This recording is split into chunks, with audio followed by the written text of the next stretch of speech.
मेरा नाम अनुराग जायसवाल है। मैं उत्तर प्रदेश के पूर्वांचल के जौनपुर ज़िले के शाहगंज का रहने वाला हूँ। मेरी जहाँ तक पढ़ाई की बात है तो शुरुआती पढ़ाई मेरी वहीं पे शाहगंज में ही हुई। वहाँ से आके यहाँ पे लखनऊ में ही मैंने पढ़ाई अपनी पूरी की। उसके बाद मैंने यहाँ से ग्रेजुएशन और पोस्ट ग्रेजुएशन भी मैंने लखनऊ विश्वविद्यालय से ही किया। यहाँ से जाने के बाद मेरा लखनऊ से जुड़ाव बना रहा। जितने भी सर्किल में मेरे दोस्त थे यहाँ के रहने वाले थे, तो मेरा आना जाना यहाँ लगा रहता था। तो मुझे शुरू से इस चीज़ की इच्छा थी कि मैं कुछ करूँ यहाँ के लिए, लखनऊ से अपना जुड़ाव बनाए रखने के लिए मैं कुछ करूँ। 2018 में मैंने यहाँ पे एक होटल स्टार्ट किया जो कि विभूति खंड में होटल डी कॉर्विज के नाम से 18 में स्टार्ट किया। लेकिन स्टार्ट करने के बाद 2 साल के अंदर ही कोरोना, जैसा कि आप सभी जानते हैं कि 2019-20 में कोरोना आ गया। तो उस बीच में मैंने बढ़ाने का जब प्रयास किया होटल को, उसके बाद हम लोगों ने हमारे साथ में हमारे एक मित्र हैं रवि जी और मेरा एक भांजा है आयुष, जो कि मेरे साथ इस जगह पे पार्टनर भी हैं दोनों लोग। तो वो लोग मेरे साथ जुड़े। तो मैंने इसमें शादी के लिए, इवेंट के लिए और इन सब चीज़ों के लिए यहाँ गेस्ट हाउस, मैरिज लॉन, इन सब चीज़ों की भी शुरुआत की। फैजाबाद रोड पे हम लोगों ने मिल के एक रेस्टोरेंट लिया, जिससे हम लोगों ने उसको रेस्टोरेंट में पहली बार हम लोग एंट्री किए। फिर वहाँ पे कोरोना को काल में 2021 में वो रेस्टोरेंट जो है चलाना बड़ा मुश्किल हो गया। सरकार ने हर तरफ जब बंदी कर दी थी कोरोना की, तो उस दौरान में उसके खर्चे चलाने बड़े मुश्किल, वो बड़ा मुश्किल दौर था हमारे लिए। लगातार जो डेवलपमेंट हम लोगों ने 2 साल में 3 साल में मेहनत करके किया था, उस दौरान अचानक से ये सब बंद पड़ गया एक साथ में। उस समय किराया देना, लोगों की सैलरी देना, स्टाफ को अपने साथ में मेंटेन करना, उनके घर खर्च चलाना, अपनी बैंक की किस्तों को देना, हर चीज़ को देना बड़ा मुश्किल हो गया। लेकिन साल, 1.5 साल, 2 साल तक संघर्ष करने के बाद किसी तरीके से हम लोग इससे बाहर निकले।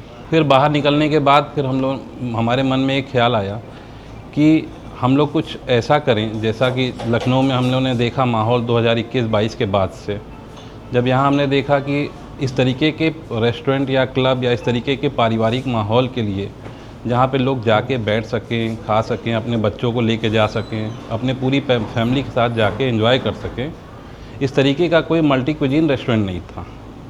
तो हमने फिर इस चीज़ के लिए प्लान किया कि हम कुछ ऐसा करें जो कि शहर के बीच में उस तरीके का माहौल दे, जिस तरीके का जैसे ग्रीनरी, नेचर के साथ जुड़ा हुआ, लोगों को जो कि पारिवारिक माहौल भी वहाँ पे मिले। क्योंकि यहाँ पे जो विभूति खंड या आसपास के जो एरिया डेवलप हो रहे थे, वहाँ पे रेस्टोरेंट और बार जो भी आ रहे थे, सब वहाँ पे उनका कल्चर टोटल अत्याधुनिक था, पारिवारिक माहौल वहाँ पे नहीं बचा था।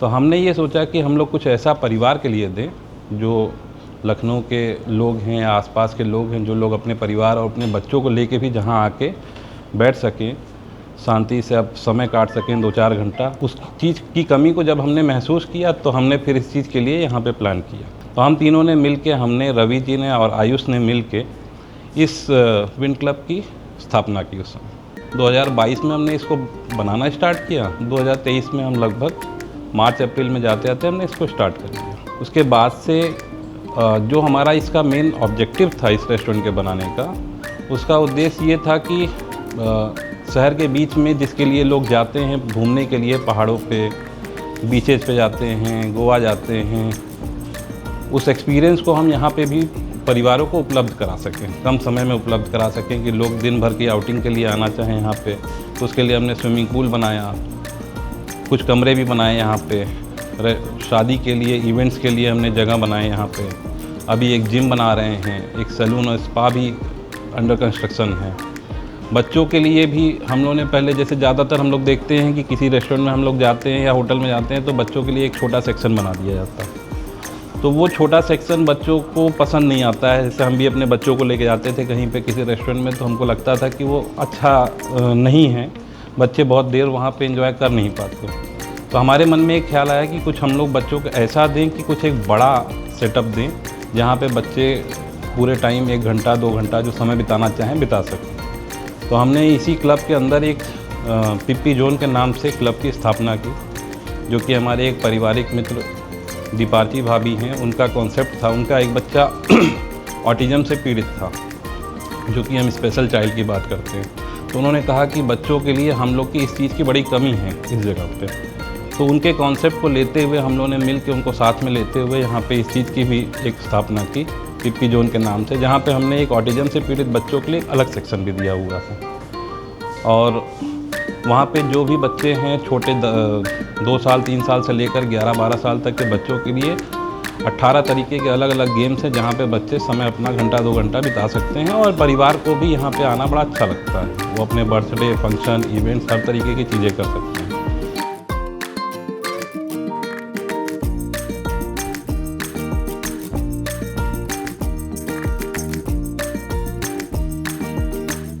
बाकी रेस्टोरेंट में भी हमारे पूल साइड एरिया है, लॉन है, जो हमारे रूम्स हमने बना रखे हैं। तो अलग अलग तरीके के कुछ बैंक्वेट भी हमारे पास में हैं। तो उससे हम क्या है कि हर तरीके की पारिवारिक ज़रूरतों को हम पूरा कर रहे हैं यहाँ पे। शुरुआत में पैन इंडियन मेनू जब हमने स्टार्ट किया तो बड़ी प्रॉब्लम हम लोग के साथ में ये, हम लोग सोच रहे थे कि लखनऊ में कुछ हम अच्छा अलग देने के लिए तैयारी कर रहे हैं। लेकिन जब हम स्टाफ़ की बात करते हैं तो पैन इंडियन का स्टाफ़ जो हमारा बनाने वाला शेफ़ हैं, उसको खोजना बड़ा मुश्किल काम हो गया, क्योंकि यहाँ लखनऊ लेवल पे इस चीज़ को जल्दी हम पा नहीं पा रहे थे। तो हमने फिर उसको धीरे धीरे फिर उसमें ऐड ऑन करना शुरू किया जैसी लोगों की ज़रूरत रही। तो उसके हिसाब से हमने फिर चाइनीज़ सेक्शन, उसके बाद फिर हमने इंडियन सेक्शन को भी इसमें जोड़ दिया, जिससे कि एक पूरी तरीके से अब तो हमने इसमें कॉफ़ी और मॉकटेल्स और काफ़ी सेक्शन अलग से, और ब्रेकफास्ट भी हमने स्टार्ट कर दिया है। तो ये चीज़ें धीरे धीरे अपग्रेड होती रही। तो आज के डेट में हम एक कंप्लीट सॉल्यूशन के साथ यहाँ पे बैठे हुए हैं, जिसमें हम लोग यहाँ पे परिवार से रिलेटेड आपका छोटे से बड़ा, जिसको हम लोग कहते भी हैं कि 5 लोग से आप शुरू करिए पार्टी की, और 500 लोग और 1000, 1200, 1500 लोगों तक की भी व्यवस्था हम देने के लिए यहाँ सक्षम हैं। इसमें हम लोगों ने एक जो हमारी यूएसपी है जिसके बारे में हम कहना चाहते हैं, जिसे आयुष जो मेरा भांजा भी है, उसने यहाँ का ERP सिस्टम डिज़ाइन किया, जिससे कि हम लोग पेपरलेस काम कर पाए, एफिशिएंसी अपनी बढ़ा पाए। दूसरा हमारा रवि जी हैं, जिनको इस चीज़ के बारे में शुरुआत से इवेंट के बारे में जानकारी थी, और सोशल गैदरिंग के बारे में उनका एक्सपीरियंस अच्छा था। तो उन्होंने अपने एक्सपीरियंस का भी फ़ायदा देते हुए यहाँ पे लोगों को जोड़ा। उसके बाद हमारा भांजा एक है, आर्किटेक्ट है अर्चित जायसवाल, जिसको हमने इसको डिज़ाइन करने के लिए दिया था। तो उसने इस हमारे कॉन्सेप्ट को समझते हुए साथ में मिल के इस पूरे कॉन्सेप्ट को डिज़ाइन किया कि कहीं भी आपको बैठ के यहाँ पे आपको आर्टिफिशियल चीज़ का एहसास ना हो। हर समय आपको चारों तरफ से ग्रीनरी और नेचर के पास होने का एहसास होता रहे आपको। इस तरीके की चीज़ें जो लखनऊ में या किसी भी शहर में आप लोग देखते होंगे कि लोगों के लिए मिलना बड़ा मुश्किल है, उस चीज़ को हमने यहाँ पे देने की कोशिश की। फिर इसके बाद हमने एक नया कॉन्सेप्ट यहाँ पे दिया ग्रीन विला के नाम से। ग्रीन विला के नाम से जो एक यूनिट हमने बनाई है, जिसमें हम इसी चीज़ को हम आपके घरों तक ले जाने के लिए भी प्रयास कर रहे हैं कि आपके घर में अगर कोई सेक्शन कोई डिज़ाइन कराना चाहता है, अपनी बालकनी कराना चाहता है, अपने घर का कोई सेक्शन, तो वहाँ पे उसके लिए भी हमारे पास अपनी एक टीम है जो कि अर्चित के अंडर में काम कर रही है। तो जो चीज़ आप यहाँ देख रहे हो वो आप अपने घर पे भी एहसास करना चाहते हो, इसके लिए हमने उसको प्रमोट किया। तो हमारा ये मानना है कि हम शहर के बीच में रहते हुए अगर लोगों को ये एक्सपीरियंस दे पा रहे हैं इस मोटिव के साथ में कि लोगों की सारी ज़रूरतों को हम पूरा कर पाएँ, और हम साथ में नेचर को भी प्रिजर्व करते हुए चलें, जो कि आज के समय की सबसे ज़्यादा ज़रूरत है। आप यहाँ पे पाएंगे हर तरीके के पेड़ पौधे, ग्रीनरी, हर जगह आपको मैक्सिमम वही दिखेगा। पेपरलेस काम जो हम कर रहे हैं उसकी वजह से हम ये भी पेपर की बचत करते हैं। तो हम अपनी एफिशिएंसी को उस लेवल पे बढ़ा रहे हैं। हमारा उद्देश्य आगे इस चीज़ को और बढ़ाना है कि हम लखनऊ में भी और जगहों पे, या मान लीजिए और शहरों में, जहाँ पे हम कुछ इस तरीके का एक्सपेंशन कर सकें और लोगों को जोड़ सकें अपने साथ में, इस मुहिम में अपने साथ में लेके चल सकें। इस तरीके का माहौल जैसा हम यहाँ पे दे पा रहे हैं वैसा हम और जगहों पे भी और लोगों को दे पाएँ। नई जनरेशन को भी हम इस चीज़ से जोड़ पाएँ कि नई जनरेशन आज के डेट में वो सोचती है कि आधुनिकता के नाम पे क्लबिंग सिर्फ वही है कि जहाँ पे डीजे हो रहा और लाइट हो रहा आर्टिफिशियल है। तो उनको हम ये दिखा सकें कि नहीं, हम आप नेचर के बीच में रहते हुए भी जो आज के समय की सबसे बड़ी लग्जरी है उसको हम साथ में देते हुए भी हम उस चीज़ को फील कर सकते हैं, एहसास कर सकते हैं, एंजॉय कर सकते हैं। तो हमारा उद्देश्य हम कुछ इसी तरीके से लेके चल रहे हैं। आगे हमारा उद्देश्य इस चीज़ को बढ़ाने का है।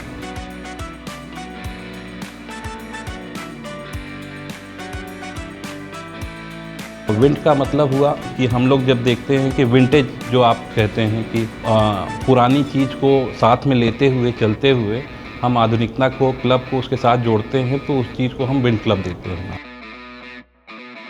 तो इससे हम इस चीज़ को एक कॉन्सेप्ट लेके चल रहे हैं कि जिसमें हम आधुनिकता को और नेचर को और साथ में लेते हुए अपने पुरानी वैल्यूज को लेते हुए हम उस चीज़ को साथ लेके चल पाएँ।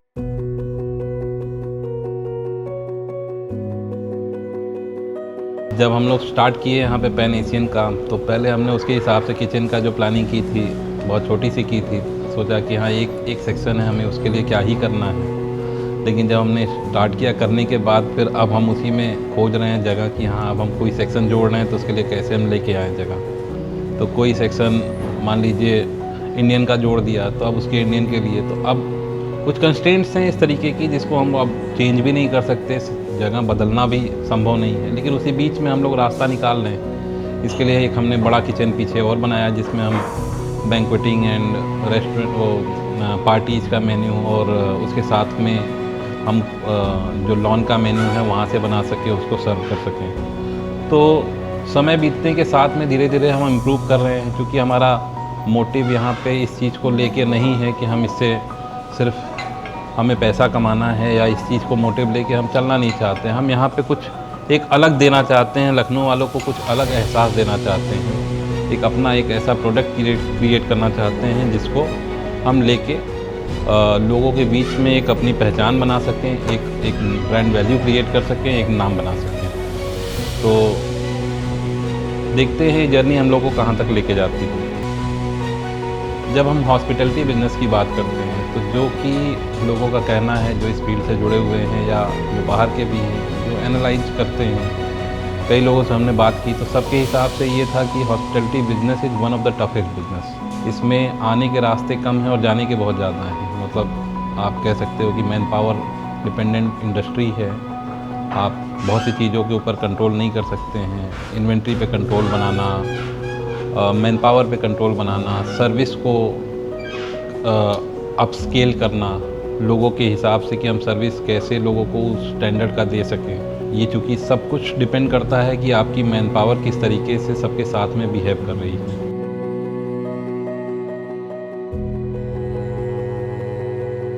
ये कहा जाता है कि 90% जो रेस्टोरेंट होते हैं या फूड बिजनेस होते हैं वो नॉर्मली स्टार्ट होने के 2 साल के अंदर में बंद हो जाते हैं। शौक से लोग शुरू करते हैं। हमने इस चीज़ को अपना मोटिव बनाया कि हमें 2 साल की बात ही नहीं करनी है। लोग 2 साल में उसको बंद करने की बात कर रहे हैं, हमने 2 साल इसको स्टार्ट करने की बात की कि 2 साल तक हम स्टार्टिंग फेज में रहते हैं। तो हम इसी मोटिव को लेके काम कर रहे हैं, क्योंकि अगर हम इस चीज़ को इससे बहुत जल्दी अगर हम इस बिज़नेस से एक्सपेक्ट करना शुरू कर देंगे तो ये हमें देगा नहीं कुछ, समय लगता है इसको बनाने में। ये बिज़नेस के साथ में ये है कि कभी कस्टमर को आप किसी की अनसेटिस्फैक्शन हो गया, कभी सर्विस इश्यूज हो गई, कोई पार्टी चल रही है अचानक से पता चला ब्लैकआउट हो गया, कोई प्रॉब्लम आ गई, ऐसे कई केसेस हुए हैं। अगर हम लोग बात करें कि एक पार्टी चल रही थी अचानक से ओवरलोड हो गया, ओवरलोड होने की वजह से पूरे रेस्टोरेंट क्लब की लाइट चली गई। अब ओवरलोड के मामले में डीजी भी काम नहीं कर पा रहा है, कई बार ऐसी समस्याएँ आई हैं। तो ये बिज़नेस का ऐसा पार्ट है कि जिसको हमको ये चीज़ें हमें बहुत मजबूत बनाती हैं। अगर हम इन सब चीज़ों को झेलते रहते हैं और झेलते हम सीखते हैं, उसके हिसाब से फिर नए सिस्टम बनाते हैं, फिर डेवलप करते हैं, फिर बनाते हैं, फिर डेवलप करते हैं, फिर बनाते हैं। फेल भी होते हैं, ऐसा नहीं है कि हर बार आप सफल होते हैं, लेकिन यही कह सकते हैं कि ये पार्ट ऑफ जर्नी है। मैं आपसे एक बात कहना चाहता हूँ। एक बार मेरी वाइफ का बर्थडे था, तो मेरी वाइफ़ ने कहा कि लखनऊ में जब आपको खाना खिलाना होता है तो आप यहीं लेके आते हो। कभी खाना खाने का हुआ, बच्चों को लेके चलने का हुआ, आप कहते हो कि यहीं लेके चलना है। तो उनका बर्थडे था तो हम लोगों ने प्लान किया कि हम लोग रेस्टोरेंट लखनऊ में और जगह खोजते हैं कि कहाँ हम लोग जाएँ जहाँ पे हम लोग अब उस चीज़ को और एक्सपीरियंस कुछ ले पाएँ। तो हम लोग खोजने निकले, 2 घंटे हम लोगों को लग गए लखनऊ में ऑनलाइन सर्च करते हुए, ऑफ़लाइन सर्च करते हुए। फिर हम सोचते रहे कहाँ जाएँ, कहाँ जाएँ? जहाँ भी गए अनसैटिस्फैक्शन लग रहा था, कुछ इस तरीके जैसा चीज़ हम लोग खोज रहे थे मिला ही नहीं। तो वाइफ़ ने हमारे आखिरी में जब एक जगह गए, हम उसका नाम नहीं बताना चाहेंगे, लेकिन वहाँ से हमारी वाइफ़ ने कहा कि यार इससे अच्छा था कि हम लोग वहीं पे बैठ के खा लेते तो ज़्यादा अच्छा था। तो जब हमने आफ्टर एमबीए हमने काम करना स्टार्ट किया तो आई वाज़ प्लानिंग कि एट दैट टाइम कि आफ्टर 35 अभी लोग बात करते हैं अर्ली रिटायरमेंट की, हमने तो उस समय भी प्लान किया था कि आफ्टर 35 मैं रिटायर हो जाऊंगा। इतना हमें बना लेना है कि हमें उसके बाद कुछ करने की ज़रूरत ना पड़े, अपनी ज़िंदगी हम जी पाएँ। लेकिन समय की ज़रूरत है, कोई इस तरीके का डेडलाइन क्रिएट करना संभव नहीं है। जब आप अगर सब कुछ करना छोड़ देते हो तो सबसे ये भी नहीं आप कह सकते कि वो लाइफ बहुत अच्छी है। अब वो मोटिव तो जैसा कि सबका है वैसे हमारा भी है कि हाँ ठीक है, काम भी हम करें, अपने आप को भी समय दें। समय कम निकलता है, शुरुआती दौर में जब हम लोग काम करते हैं, इस तरीके के नए सेटअप को जब हम बनाने जाते हैं तो 2-3 साल, 4 साल, 5 साल का फेज़ ऐसा होता है कि जिसमें आपको समय बहुत ज़्यादा देना होता है, तब आपको समय कम मिल पाता है। लेकिन हाँ ठीक है, एक बार आप जब सिस्टम को इस तरीके से डेवलप कर देते हैं कि चीज़ें ऑटो मोड पे आ जाएँ, चीज़ें अपने आप से चलने लगें, तो आप फिर समय निकाल लेते हैं।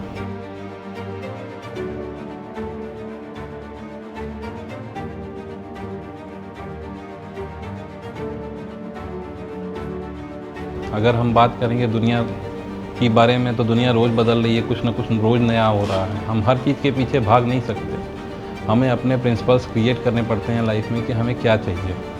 अगर हम रोज़ कुछ नया पाने की चाह करेंगे, रोज़ नया कोई नई चीज़ देखते ही हम बदल जाएँगे, रोज़ हम उसके पीछे भागना शुरू कर देंगे, तो जो हमारा मेन ऑब्जेक्टिव पहले का था, जो जिस सोच के साथ हमने इस सेटअप को स्टार्ट किया था, इसको चलाने की शुरुआत की थी, तो वो हम उससे भटकना शुरू कर देंगे। मेरा मानना है कि अगर इस बिज़नेस से आप अगर जुड़े हुए हो, इस बिज़नेस में आप कुछ करना चाहते हैं, तो लोग जो भागते हैं कि कुछ भी नया देख रहे हैं, जैसे हमने पहले बताया कि रेस्टोरेंट के कुछ देख लिया नया, कुछ किसी ने कोई नया कॉन्सेप्ट दे दिया तो उसके पीछे भागना शुरू कर दिया। उसकी बजाय आप अगर देखोगे कि इस बिज़नेस में हम अगर लखनऊ लेवल पे भी बात करें या आप किसी शहर की बात करो, तो ज़्यादातर जगहों पे हर रेस्टोरेंट का अपनी एक यूएसपी होती है, जिसकी वजह से कोई रेस्टोरेंट 20 साल, कोई 30 साल, कोई 50 साल से चला आ रहा है, वो जनरेशन्स में भी पास होता है। तो अगर हम बात करें कि अगर आपको लीगेसी क्रिएट करनी है, जिसके लिए आप प्रयास कर रहे हो कोई भी चीज़ को बनाने के लिए, कोई 1 दिन, 2 दिन या 2 साल के लिए नहीं बनाता। आपको हमेशा लॉन्ग विज़न रखना चाहिए कि हाँ, हमको 10 साल बाद अपने आप को हम कहाँ देखते हैं।